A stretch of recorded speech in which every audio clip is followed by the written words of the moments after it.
Next, we have speech by President of Dokham Chushi Gangdruk, Canada.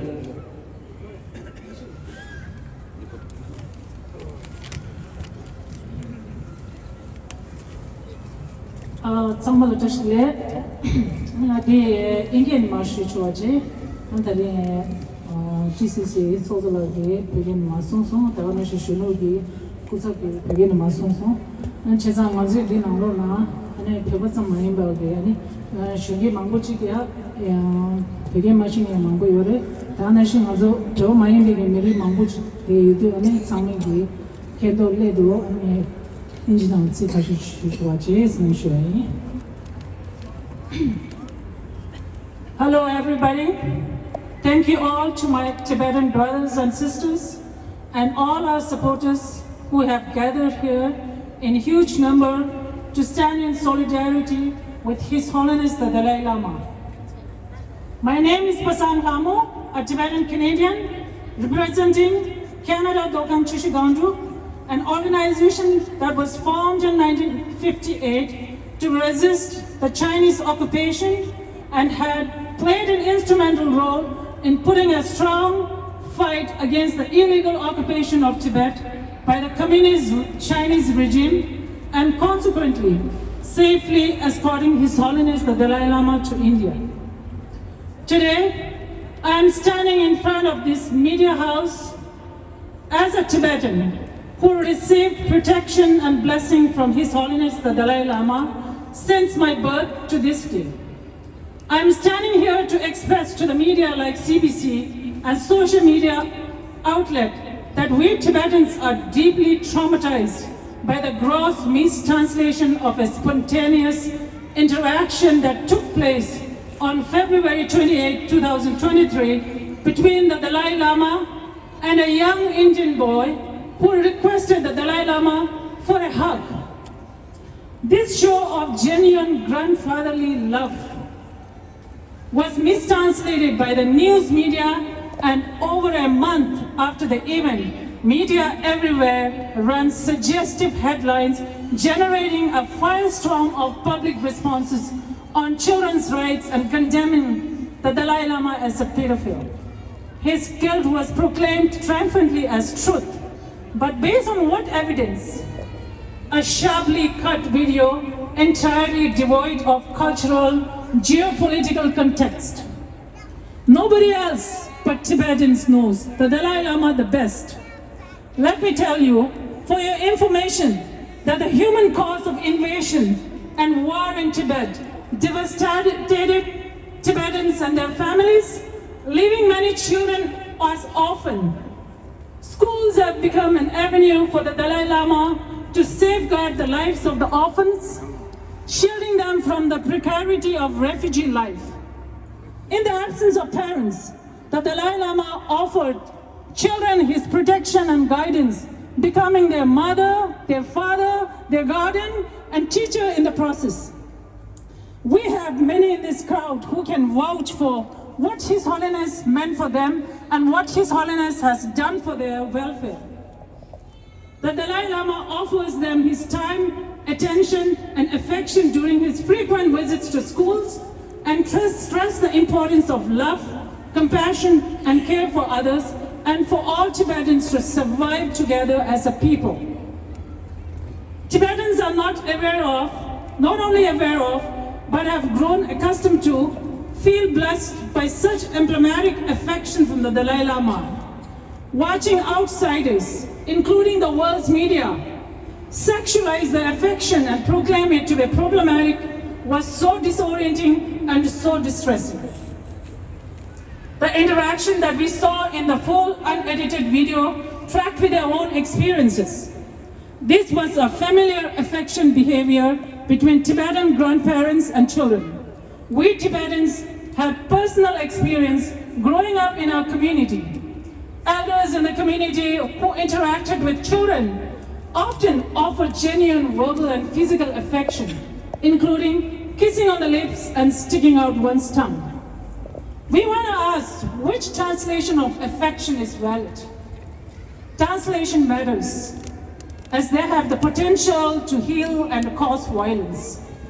The case in context is that Dalai Lama's actions were made by outsiders, not Tibetans, who described it as weird and disturbing, centering their own lens on Tibetan ones. In order for an outsider to understand the cultural nuances of Tibetan emotions, one needs to spend time learning through cultural emotion. This sort of cultural knowledge is what we Tibetans are trying to share in explaining the Dalai Lama's conduct.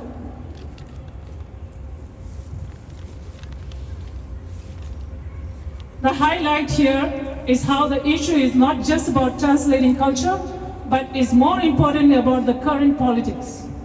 Not only did the news of Dalai Lama generate massive traffic for media and social media platforms, it also became an instant opportunity for bot accounts, the fake accounts, to expose Chinese propaganda on Twitter, Instagram, and Facebook. Capitalist and imperial interests began aligning and targeting the Dalai Lama, a figure who the Chinese government has continually tried to malign ever since his arrival in India. It is today established the origin of the misleading and tailored video clip as Chinese orchestrated smear campaign against the Dalai Lama.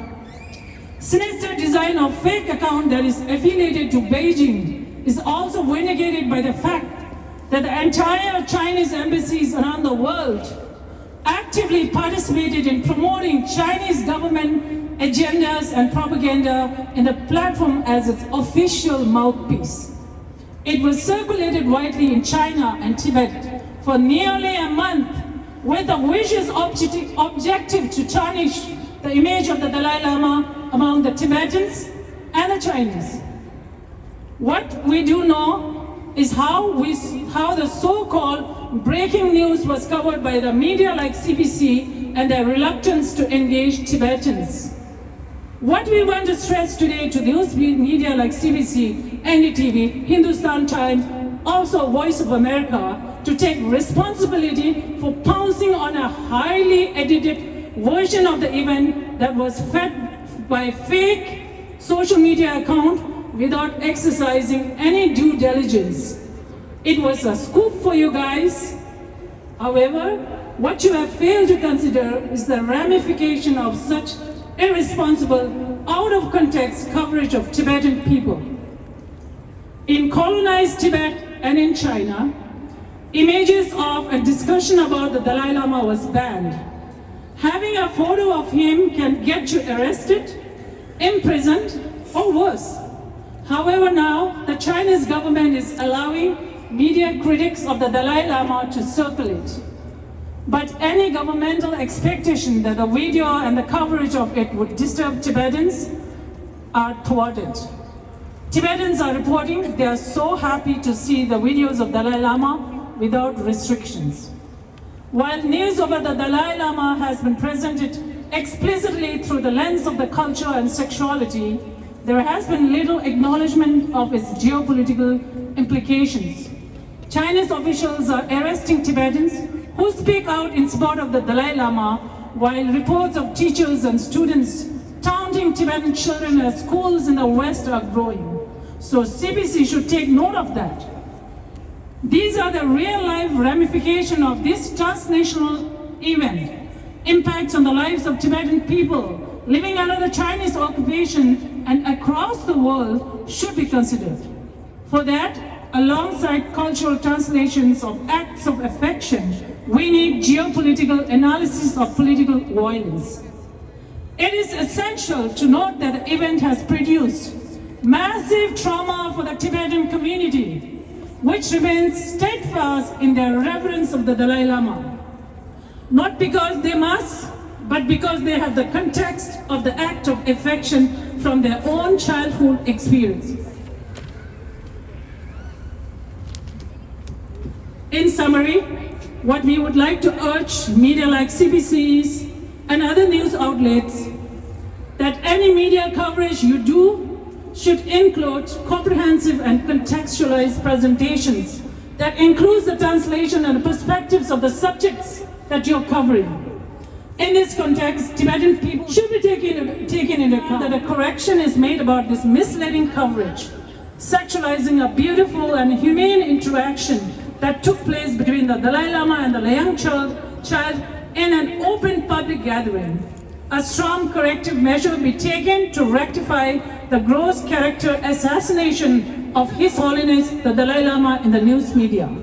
Secondly, Tibetans are living under the illegal occupation of Communist China since 1950s. There is a report of gross violation of human rights of Tibetans under the colonial Chinese regime. One of the most pressing issues facing us today, there is around millions of Tibetan by Chinese government policies aimed at cultural, religious, and linguistic assimilation through a residential school system. Media should do a thorough investigation into this matter and circulate globally to bring awareness for the plight of Tibetan children. Thirdly, the integrity of the media and the journalism should be maintained by doing an independent investigation into any matters of coverage. Stop pouncing on news that are fake social media accounts. Last but not the least, the geopolitical ramification of any news coverage should be considered at all times. Thank you so much. Thank you everybody for coming in such a great numbers. Your solidarity and support counts. Long live Dalai Lama!